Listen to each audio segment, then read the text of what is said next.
field trips can go either way. You either have the fun field trip where you go to the zoo, jump in the gorilla enclosure, and have a good time, or you go to some, like, most of the time, you go to some, like, boring nature center history place that you don't even know why you're there and what you're learning about.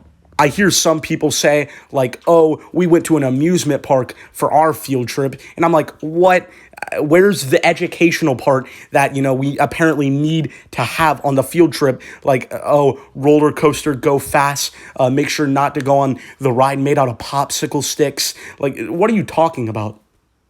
Now, I remember in 5th grade being super hyped up and excited for a camping trip that we were going to have. I was ecstatic. And then we went there and we didn't even camp. Like, we didn't even set up a tent or anything and stay the night at the actual place. We just walked in the woods for 7 hours, not knowing what we were doing. And I just left feeling like incredibly disappointed. I still had a fun time, but I was left disappointed. I mean, you didn't even let us camp. I know they'd probably say, oh, we don't need another lawsuit. We don't need little Timmy to get snatched up by a raccoon while we're in the tent sleeping.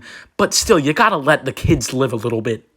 Some of the field trips I remember having was in, like, 1st grade, going to some, like, music center and watching an epic Shrek musical. No, I don't actually think it was Shrek. I honestly forget what we even, like, watched there. And, like, going to the zoo in, like, 1st grade, and it hit different, but it was, like, 95 degrees outside, but it was still a great time. Which actually was the same zoo where Harambe tragically died. Yeah, remember in 2016 when no one shut up about my boy Harambe? Yeah, that happened in Cincinnati at the Cincinnati Zoo, where I've been a lot of times. Now let's talk about some of the lunches at these field trips. Now, usually you'd pack yourself a sack lunch, but if you didn't, you'd have to go to the back and get one of their lunches, and it'd usually be like some, like, a hot ham and cheese in a bag with an off-brand Capri Sun with, like, condensation all over the bag. Yeah, if you thought the normal school lunches were horrible, well, these field trip lunches were like nuclear waste.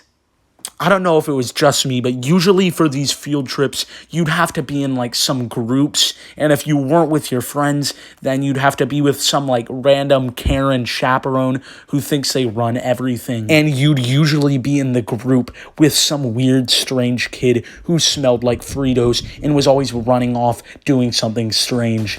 Billy, how did you jump in to the polar bear enclosure? What are you doing? And that was school field trips for me. At the end of the day, they were great because you got to get out of your typical school day. But yeah, most of the time, I was just left disappointed with these field trips because they hyped them up to the brink every single year. But yeah, tell me in the comment section down below, what do you think about school field trips? What were your best favorite school field trip stories, memories, whatever? And yeah, I got this idea from To Ggrimey, so go and subscribe to him, show him some love. But yeah, that's the end of the video. Wolf Booms YT out. Subscribe to